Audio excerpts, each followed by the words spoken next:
Now,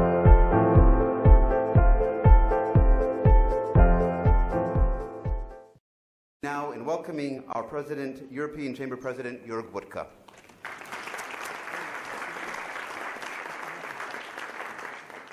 Thank you, Adam. Dear Ambassador Schweisgut, dear Mr. Jin, ambassadors, dear members, it's a great pleasure again. It's December and we have our flagship event going on.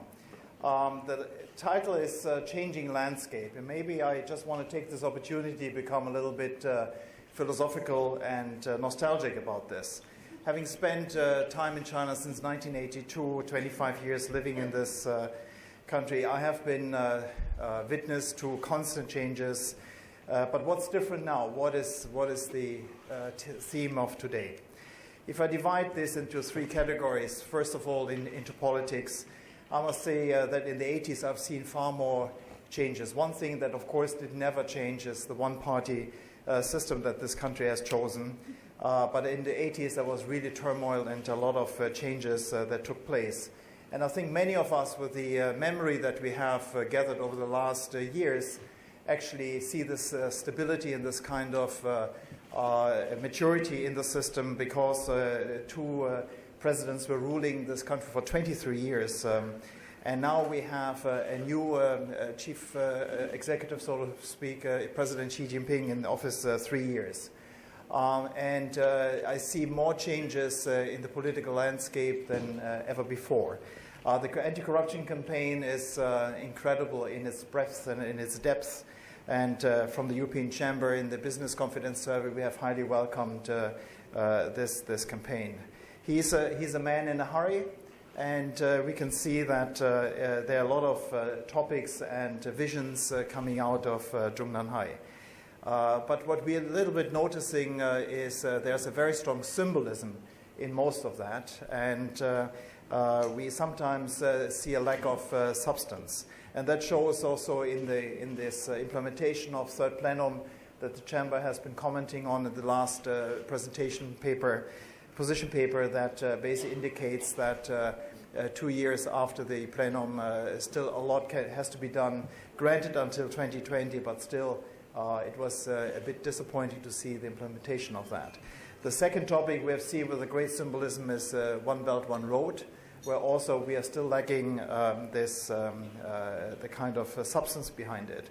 Where we have great expectations, and I think we will have, as a symbol, Mr. Jin speaking about the Asian Investment Bank later. Already with his background and the way he is eloquently talking about the bank, that actually we might have something very substantial, not just symbolism, but something where he himself will put a bank like a rubber on the road next year. And we're very much looking forward to your comments, President Jin. On economics, looking back over these constant changes, I mean, the 90s were a roller coaster, a huge inflation, very high economic growth that really caused a lot of distress to the economy. And it took quite some political guts by former Prime Minister Zhu Ji in order to stabilize the ship.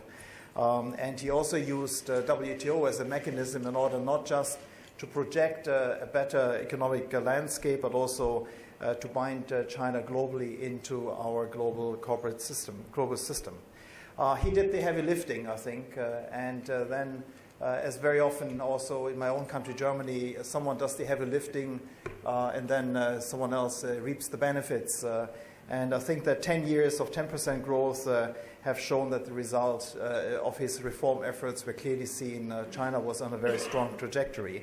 But I think also what the Chamber noticed in those years is there was settling in a strong complacency that we have been lamenting about in most of the position papers since we launched them in 2001.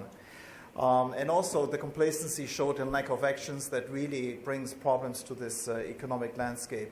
And primarily, I would mention the overcapacity problem. That is a real challenge for all the companies as well as for the country.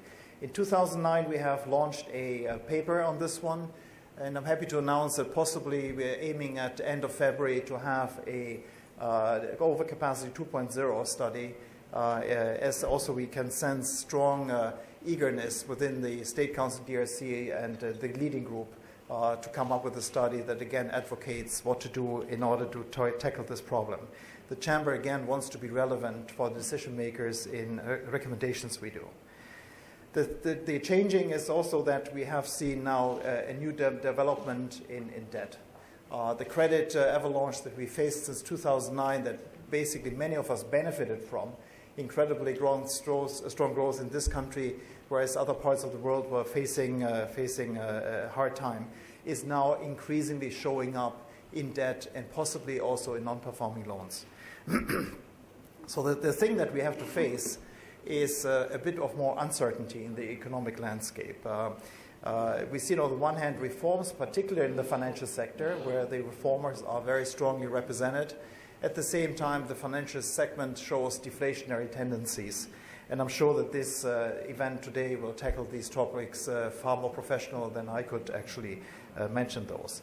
And the real change and challenge I see for us is the debt burden in the enterprises of China, in particular the private enterprises, which now face a very difficult time in order to gain access to the financial segment as the banks have become reluctant to lend to those constituencies. So again, market forces. Will China approach and embrace market forces, or will it basically still stay as a super nanny of the economy? And in social, basically, what China has achieved is nothing else but a miracle. Because China has created a different country. When you were here in the 80s, you have seen the kind of green and blue jackets, and now basically you have the biggest consumer market in the world with all these kind of successes that we can see. But it also changed the attitude of people. People expect far more and are far less memory loaded towards the previous generations that have seen hardship and that really appreciate little progress step by step. This generation, in particular the ones up to 40, actually have no living memory on the hardship that China went through and the appreciation for the leadership in order to get out of there. And that makes it, of course, for the rulers far more difficult to tackle a country where people assume 10% growth is normal. So that's going to be a challenge. And I met a governor a while ago, and I said, what is the biggest challenge for you as a party leader? And he said, it's the expectation management of the urban middle class. And I said, second challenge, corruption, but we can tackle this. And the third problem he mentioned is the economy, but he believes they can muddle through. It's extremely interesting, at least to me, to see that topic number one, where he feels like he has less in his new toolbox to tackle, is the urban middle class, the expectation management that also reaches out to wanting to have clean air. And that, of course, is interesting for us as we are operating in the society with this kind of different expectation mode. In particular on CSR, we have to get closer there. And it's a bit unfortunate that the game changer that we have in our societies back home in Europe, the NGOs, are possibly going to be more constrained. And I hope that the NGO laws facing a better draft than we have seen initially. So changing landscape, what does it mean for European business? I think the openness of the 90s, where basically all of us flooded in particular manufacturing, has reached a plateau. Manufacturing is pretty much settled, and we are now entering a phase of more service sector-dominated economic landscape. And service sector, by definition, anywhere in the world is more constrained, and particularly, of course, in China, where we have our position paper outlining all the constraints on finances, insurance, logistics, and other areas. The free trade zones were very highly welcomed by the European Chamber, but we really see very little substance in them, and it's actually a pity that an opportunity was wasted in order to send in a signal into the market of we are opening up and not ring-fence you to a free trade zone. So the rhetoric is positive still in China. Openness is the word, and we hear it a lot, but at the same time we see these tendencies of procurement lists like the CBRC or CIRC procurement list on the ICT equipment, which was a bit of a damper there. So we are very often asking ourselves, are we welcome, are we not welcome?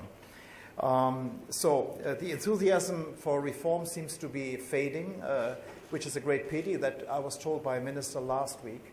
And the Chamber is very vocal in order to exactly help those quarters in the Chinese leadership, in particular in the party that reaches out to reform and faces these obstacles primarily in the regional protectionism that is hurting the economic landscape of this country.